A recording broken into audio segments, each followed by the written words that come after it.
بڑے زوردار طریقے سے عدالت کے سامنے رکھا. پھر انہوں نے وہاں پر ایک اور بات کی تھی وہ جس میں جیسا تم نے کہا تھا کہ خان صاحب جس بات کی طرف اشارہ کر رہے ہیں کہ وہاں پر کوئی کنٹرول کر رہا ہے اس اڈیالہ جیل کو, تو یہ بڑی الارمنگ والی بات ہے. تو پھر انہوں نے کہا تھا کہ کرنل صاحب کا, پھر چیف جسٹس صاحب نے یہ بھی کہا تھا کہ ہم کسی بندے کو بھیج کر وہاں جو ہے نا یہاں تک آیا تھا کہ آگ لگی ہو تو یہ نہیں دیکھتے کہ پانی اچھا ہے یا گندا ہے, یہ تمام معاملات جمال مندوخیل کے یہ ریمارکس چلتے رہے. اس میں باقاعدہ طور پر بڑا اپنے زبردست وہ یاد کرایا جسٹس جمال خان مندوخیل نے عمران خان صاحب کو مذاکرات کا مشورہ دیا تھا جی, اور ایک پورا وہاں پر بڑا زبردست وہاں پر آبزرویشن آئی اور اس سے ایک نئی سمت پوری قوم آپ کی طرف دیکھ رہی ہے. یہ وہ ریمارکس ہیں جو اس مقدمے میں سامنے آئے. لاسٹ دو باتوں پر آ جاتے ہیں. عمران خان کے مقدمات کا جو فیوچر ہے وہ کیا ہوگا, توشہ خانہ ہو جائے یا؟ دیکھیں میں سمجھتا ہوں نقی صاحب کہ یہ ایک توشہ خانہ 2 کیس ہے جو 14 یا 15 کروڑ کا بنایا ہوا ہے انہوں نے. وہ کیس ٹوٹلی جو ہے وہ فارغ ہو جائے گا. اور 190 ملین پاؤنڈ کا جو کیس ہے یہ آج کا فیصلہ اس پر بھی اثر انداز ہوگا. وہ اس طرح ہوگا کہ جو وہاں پر جو چیف فائنینشیل آفیسر نے بیان دیا تھا جا کر جو کہ یہ ایک ٹرسٹ ہے جی, اس کا بینیفیشری عمران خان نہیں ہے, اس کا بینیفیشری بشرا بیگم نہیں ہے. اگر یہ ٹرسٹ نہ بھی چلے القادر تو پھر یہ ان کے پاس ملکیت نہیں رہے گا بلکہ یہ کسی اور ٹرسٹی ادارے کے پاس چلا جائے گا. یہ بیان ان کے جو چیف فائنینشیل آفیسر ہے ان کا, اس نے یہ بیان دیا تھا. میں سمجھتا ہوں کہ اور پھر جو نیب امینڈمنٹ ہوئی ہے اس میں کابینہ کے فیصلے کو تحفظ دیا گیا ہے کہ کابینہ اگر فیصلہ کرتی ہے تو احتساب عدالت نیب اس کی تحقیقات نہیں کر سکتا. یہ ان کو عمران خان کو اس کا فائدہ جا سکتا ہے.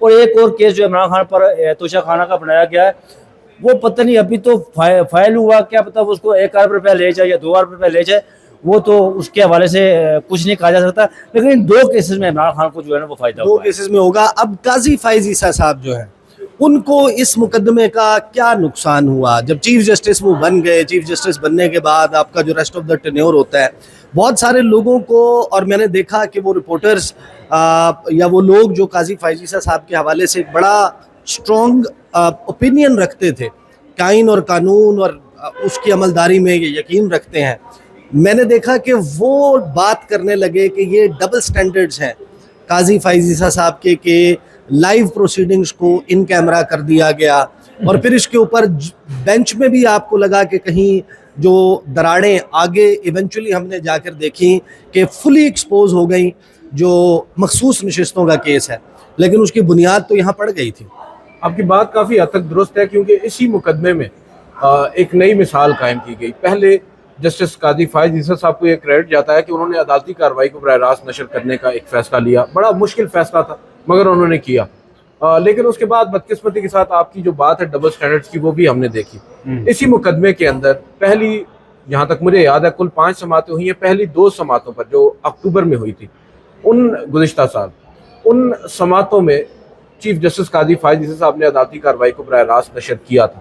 بعد ازاں جب عمران خان صاحب کی جانب سے یہ درخواست آئی کہ وہ اس کیس میں بطور فریق پیش ہونا چاہتے ہیں, اور یہ موقع سپریم کورٹ نے ہی انہیں دیا تھا, آپ کو یاد ہوگا آپ نے ٹویٹ کیا تھا اس کے اوپر کہ موقع فراہم کر دیا. بہت سارے لوگوں نے اعتراض کیا تھا عدیل سرفراز کہاں کی ہانک رہے ہیں. ہاں جی, وہ بعد میں ان کو فائدہ ہو گیا اور ان کو موقع مل گیا وہاں سے. اب جب وہ موقع مل گیا عدالت میں پیش ہونے کا, گو کہ انہیں ذاتی حیثیت میں نہیں پیش ہونے دیا گیا, ویڈیو لنک کے ذریعے, مگر یہ بہت بڑی اچیومنٹ تھی عمران خان کے پارٹ پہ, اس عدالتی کارروائی کو براہ راست نشر نہیں کیا گیا. یہ وہ ایک ڈبل سٹینڈرڈ تھا جس کے اوپر ان کے ساتھ بیٹھے جسٹس اطہر من اللہ بھی بول پڑے, جو کہ اس مقدمے میں شاید جسٹس قاضی فائز عیسیٰ سے زیادہ سٹرانگ ان کی ریزرویشنز ہیں نیب کے اوپر. آپ کو معلوم ہی ہے, اب انہوں نے جسٹس قاضی فائز عیسیٰ صاحب کے تفصیلی فیصلے کے ساتھ اگری بھی کیا ہے, انہوں نے نیب ترمیم کو کالعدم بھی قرار دیا, اپہیلڈ بھی رکھا ہے. لیکن اس معاملے پہ وہ کھل کر بولے. پہلے انہوں نے اختلاف کمرہ عدالت میں کیا, انہوں نے کہا کہ عدالتی کارروائی براہ راست نشر ہونی چاہیے. انسانی حقوق کی بھی بات کی بالکل, تو یہ وہ بنیادی چیزیں ہیں. اور دوسرا میں یہ سمجھتا ہوں جو آپ قاضی فائز صاحب کے ڈیمیج ہونے کی بات کر رہے ہیں نا, تو وہ آخری سماعت پر جب عمران خان نے وہاں پر تقریر کی تھی اور قاضی فائز صاحب نے نہ چاہتے ہوئے بھی انہیں موقع دیا اور سنا, اور اس موقع کے اوپر آپ کو یاد ہوگا جسٹس جمال مندوخیل اور جسٹس اطہر من اللہ نے ایک کے بعد دوسری آبزرویشنز دیں اور وہ ایک ڈائلاگ کی صورت اختیار کر گیا. مجھے یاد ہے کچھ تقریباً 30 یا 35 منٹ لگاتار نوٹس لکھ لکھ کے ہماری انگلیاں تھک گئی تھیں, کیونکہ عمران خان صاحب بھی بولی جا رہے ہیں, ترمینل صاحب بولی جا رہے ہیں. اس نے مجھے یہ لگتا ہے اوورآل پورے اس ریاستی بیانیے کو ٹھیس پہنچائی تھی جو ایک طویل عرصہ سے قائم کیا جا رہا تھا, چاہے وہ ایک تصویر ہو, چاہے وہ آڈیو لیک ہو جو عمران خان صاحب کے اس بیان کی آئی.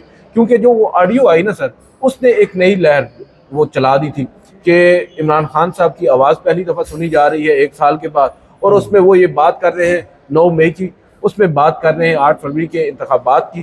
وہ بہت امپورٹنٹ چیز تھی, کیونکہ بہت سے لوگ جو پاکستان تحریک انصاف سے وابستہ تھے وہ سمجھتے تھے کہ اگر عمران خان نے یہ 2 باتیں کمرہ عدالت میں آ کر دی تو ہمارا معاملہ سیٹ ہے. ملٹری عدالتوں کی بھی بات کی کیونکہ میں اپنے طور پہ بات نہیں کر رہا, میں ان کی بات کر رہا ہوں جو سیاسی لوگ ہوتے ہیں, ان کو ضرورت ہوتی ہے بیانیے کی. ایک جماعت جو اس وقت زیر عتاب ہے, اس جماعت کو اگر اس طرح کا کوئی بیانیہ مل جائے کہ ان کا لیڈر جو ہے وہ براہ راست بات کر رہا ہے اور وہ بات عوام تک ڈائریکٹلی پہنچ رہی ہے, رپورٹ ہو رہی ہے, آپ چاہتے نہ چاہتے ہوئے, آپ دیکھیں عمران خان صاحب کی باتیں نہیں رپورٹ ہوتی, مگر چاہتے نہ چاہتے ہوئے عدالتی کارروائی کی وہ پروسیڈنگز رپورٹ ہوئی تھی, رپورٹ ہوئی. بالکل. اب فیصلہ جناب آ گیا, اور ظاہر ہے کہ اس کے دونوں پہلو بڑے اہم ہیں کہ عمران خان کو پولیٹیکلی اس نے کتنا بینیفٹ کیا اسے ایک مقدمے نے, اور قاضی فائز عیسیٰ صاحب کو کتنا نقصان پہنچایا اسے ایک مقدمے نے. لیکن لوگوں کے ذہن میں ایک سوال یقیناً برقرار رہے گا کہ وہ جو اربوں روپے کے, کروڑوں روپے کے گھپلے, کرپشن, وہ جو سارے مقدمات تھے وہ بہرحال ختم ہو گئے ہیں, وہ دب گئے ہیں, اور اس کو آپ NRO 2 کہیں, آپ کچھ کہیں, لیکن یہ بحث شاید ابھی ختم نہیں ہوئی, اس میں توقف آ گیا ہے. ایک چیز ضرور ہے نا, سوری, دیکھیں پارلیمان کا اختیار ہے قانون سازی کرنا. پارلیمان نے قانون سازی کی, میں اور آپ اس سے اختلاف کر سکتے ہیں, مگر یہی پارلیمان جب نیا آئے گا وہ اس ترمیم کو چینج کر سکتا ہے, نئی ترمیم کر سکتا ہے, اس قانون کو دوبارہ بحال کر سکتا ہے. لیکن مناسب یہ ہے, میں اسی وجہ سے اس فیصلے کی تائید کرتا ہوں کہ یہ کام عدالتوں کا نہیں ہے, یہ پارلیمان کا. لیکن پارلیمان کا کام بھی ظاہر ہے کہ اس میں کچھ حدودوں کے یوز یقیناً یہ ہیں کہ وہ جرم کو جو ہے وہ ایک ایسی چیز قرار نہیں دے سکتی کہ یہ جرم نہیں ہے, یا کرپشن کو لیگلائز نہیں کر سکتی. یہ سب کچھ نہیں کیا جا سکتا. اب تک کے لیے اتنا ہی, مجھے اجازت دیجیے. اللہ حافظ.